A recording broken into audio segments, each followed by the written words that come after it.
Hello friends, आज हम लोग सीखेंगे कि किस तरह से इवेंट्स की नंबरिंग करते हैं। और ये जो इवेंट्स की नंबरिंग होती है ये बहुत ज़्यादा इम्पोर्टेंट है पर्ट और सीपीएम में। तो चलिए स्टार्ट करते हैं। तो ये एक डायग्राम है जिसमें हम लोग को इवेंट्स की नंबरिंग करनी है। तो देखिए, सबसे पहले तो हम समझेंगे कि इवेंट्स और एक्टिविटी में फ़र्क क्या होता है। तो कोई भी वर्क जो है, अगर वो प्रेजेंट टाइम में चल रहा है, ठीक है, तो उसको हम लोग एक्टिविटी बोलेंगे। फॉर एग्जांपल, किसी भी बिल्डिंग में प्लास्टरिंग हो रही है, ठीक है, या किसी भी बिल्डिंग का क्या कहते हैं फॉर्म वर्क हो रहा है, तो ये जो है आपकी एक्टिविटीज़ हैं। लेकिन जैसे ही ये एक्टिविटीज़ ख़त्म होती हैं या फिर इन ये एक्टिविटीज़ स्टार्ट होती हैं, ठीक है, तो वो जो होगा आपका इवेंट कहलाया जाएगा। जैसे आपकी प्लास्टरिंग ख़त्म हो गई है तो ये एक इवेंट हो गया। आपका फॉर्म वर्क ख़त्म हो गया है, ये एक आपका इवेंट हो गया। ठीक है, प्लास्टरिंग का स्टार्ट होना एक इवेंट है, प्लास्टरिंग का ख़त्म होना एक इवेंट है। लेकिन प्लास्टरिंग करना या प्लास्टरिंग होना, ठीक है, वो जो काम है वो आपका एक्टिविटी है। तो इसीलिए इवेंट जो होता है वो टाइम टेकिंग नहीं होता है। ठीक है, इवेंट का जो होता है वो एक इंस्टेंट वर्क होता है, ठीक है, ज़ीरो टाइम। लेकिन एक्टिविटी क्या होती है, वो टाइम टेकिंग होती है। तो ये आपका मेन एक्टिविटी और इवेंट में फ़र्क होता है। एक्टिविटी को हम लोग जो है वो मेनली आपका एरो से डिनोट करते हैं, ठीक है। तो यहाँ पे देखेंगे तो कोई भी एरो है, अगर उसका जो टेल है वो आपको इंडिकेट करेगा कि यहाँ से एक्टिविटी आपका स्टार्ट हुआ है, और जो हेड ऑफ एरो है वो इंडिकेट करेगा कि यहाँ पे आपका एक्टिविटी ख़त्म हो गया है। तो ये एक डायग्राम है, इस डायग्राम में इवेंट्स को हम लोग नंबरिंग करना है हमको, ठीक है, ये आज हम लोग सीखेंगे। और ये जो नंबरिंग हम करते हैं, एक फलकर्सन रूल होता है। फलकर्सन जो थे एक अमेरिकन मैथमेटिशियन थे, उन्होंने ये रूल दिया था कि किस तरह से आपको इवेंट्स की नंबरिंग करना है। तो चलिए हम लोग स्टार्ट करते हैं। तो नंबरिंग का जो सबसे पहला फंडा होता है वो ये होता है कि आप जो हो वो इनिशियल इवेंट्स को ही नंबरिंग दोगे, ठीक है। आपको इस डायग्राम में इनिशियल इवेंट चेक करना है, और इनिशियल इवेंट चेक करने का सबसे बड़ा फंडा ये है कि जो मेथड है कि उस इवेंट पे कोई भी इनकमिंग एरो नहीं होना चाहिए, ठीक है। जैसे इस पूरे सिस्टम में आप देखेंगे तो ये जो एरो हैं ये एक्टिविटी हैं, और ये जो क्या कहते हैं, ये जो मैंने गोल सर्कल बना रखे हैं ये इवेंट्स हैं, ठीक है। तो इस एक्टिविटी का स्टार्टिंग इवेंट ये है, फिनिशिंग इवेंट ये है। तो इस डायग्राम को हमको नंबरिंग करना है इवेंट्स का। तो सबसे पहला रूल ये है कि आपको ऐसा एक इवेंट देखना है जिसमें कोई भी इनकमिंग एरो नहीं हो, तो वो हमारा इस सिस्टम का इनिशियल इवेंट होगा। तो इसमें देखने से पता चल रहा है आपको कि फर्स्ट कोई ऐसा इवेंट है जिसमें कोई भी इनकमिंग एरो नहीं है, कोई भी एरो उसमें नहीं आ रहा, तो ये देखो ये वाला है, ठीक है। तो हम इसको नंबर 1 दे देंगे। ये हमारी ये हो गई नंबर 1, ठीक है। अब इसके बाद में क्या करेंगे कि जिस इवेंट को आपने नंबर दिया है, नंबर किया है, अब उस इवेंट से जितने भी आउटगोइंग एरोज हैं आप उन एरोज को एलिमिनेट करोगे, ठीक है। तो यहाँ पे मैंने इस इवेंट को नंबरिंग किया है, और इस इवेंट से मेरे दो एरोज निकल रहे हैं, एक मेरा ये वाला एरो निकल रहा है और एक मेरा ये वाला एरो निकल रहा है। तो इन दोनों एरोज को मैं एलिमिनेट करूँगा, ठीक है। तो ये दोनों एरोज को एलिमिनेट करने का मतलब क्या है कि हमको फिर इसके बाद में और दो इनिशियल इवेंट्स मिल जाएंगे, ठीक है। इनिशियल इवेंट का जो मेन रूल होता है वो क्या होता है कि उसमें कोई भी आपको इनकमिंग एरो नहीं होना चाहिए। तो देखिए, इन दोनों को एलिमिनेट करने के बाद में जो मेरा डायग्राम बनेगा वो कुछ इस तरह से बनेगा, ठीक है।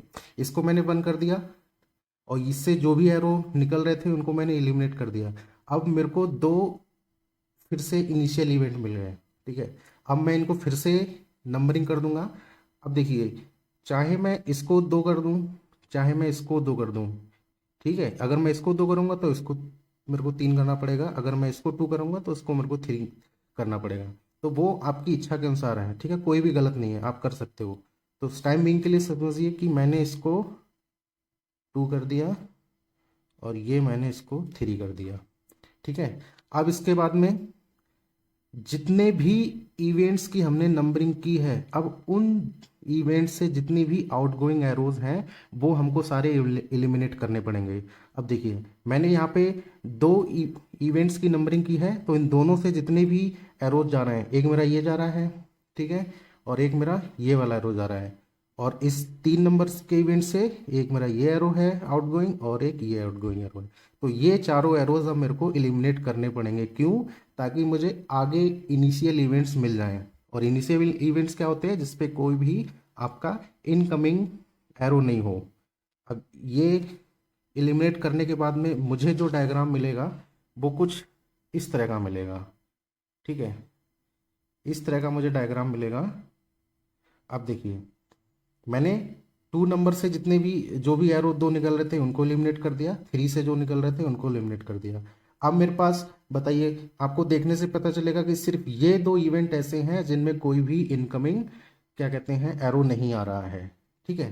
तो अब मेरे मुझे इनकी नंबरिंग करनी है, तो एक यहाँ कर दिया, दो यहाँ कर दिया, तीन यहाँ कर दिया। अब मैं या तो 4 इसको कर दूं या फिर 4 इसको कर दूं, कोई प्रॉब्लम नहीं है, ठीक है। अगर मैं 4 इसको करूंगा तो 5 इसको करूंगा, अगर मैं 4 इसको कर रहा हूँ तो 5 इसको करूंगा। तो टाइम बीइंग के लिए मैं यहाँ पे इसको 4 कर देता हूँ, ठीक है, और इसको मैं 5 कर देता हूँ, ठीक है। अब मैंने यहाँ पे ये दो इवेंट्स में नंबरिंग की है। अब इन दो इवेंट्स से जितने भी क्या कहते हैं एरोज आउटगोइंग हैं, उन सारे एरोज को मुझे एलिमिनेट करना पड़ेगा। तो एक ये एरो मैं एलिमिनेट करूँगा, और यहाँ पे एक ये एरो एलिमिनेट करूँगा, और एक ये एरो एलिमिनेट करूँगा, ठीक है। अब ये एरो एलिमिनेट करने के बाद में जो मेरा डायग्राम बनेगा वो कुछ इस तरह का बनेगा, ठीक है। देखिए आपको देखने से पता चलेगा, 4 नंबर पे जो भी एरो आउटगोइंग था उसको एलिमिनेट किया, 5 नंबर से जो भी एरो आउटगोइंग था उनको मैंने एलिमिनेट किया। अब मैं इसको नंबरिंग फिर से करता हूँ, इसको मैंने 6 नंबरिंग दे दी और इसको मैंने 7 नंबरिंग दे दी, ठीक है।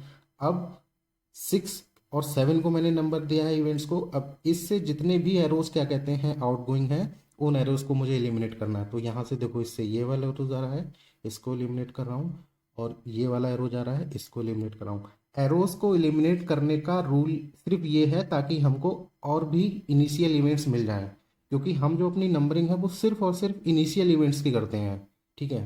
तो इनिशियल इवेंट्स तो एक्चुअल में तो फर्स्ट किसी भी क्या कहते हैं प्रोजेक्ट का इनिशियल इवेंट तो जो एक ही होता है, लेकिन हम जो है इसमें नंबरिंग देने के लिए हम एरोस को एलिमिनेट करते हैं, और जिस इवेंट पे कोई भी एरो इनकमिंग नहीं होता है फिर वो उस इवेंट को हम लोग क्या कहते हैं इनिशियल इवेंट अजूम कर लेते हैं।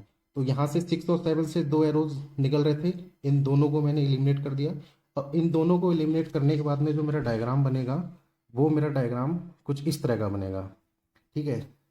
अब देखिए यहाँ पे अब मेरा जो सिर्फ यही इवेंट बचा है, ठीक है, ये मेरा फाइनल इवेंट हो जाएगा, और मैं इसको नंबरिंग 8 दे देता हूँ, ठीक है। इसके बाद में कोई भी इवेंट मेरा नहीं बचा है। तो इस तरह से फ्रेंड्स हम लोगों ने इसकी नंबरिंग कर ली है, और नंबरिंग करने के बाद में जो हम लोग का जो फाइनल जो डायग्राम है कुछ इस तरह से आपका दिखेगा, ठीक है। तो ये इस तरह से हम लोग पर्ट या सीपीएम में इवेंट्स की नंबरिंग करते हैं, जो कि बहुत ज़्यादा यूजफुल है। आपके एसएससी जेई आपके स्टेट इंजीनियरिंग के जितने भी एग्जाम्स होते हैं उसमें ये आपको ये क्वेश्चन इस तरह के ज़रूर मिल जाते हैं। आशा करता हूँ आपको ये समझ में आया होगा। Okay, thank you.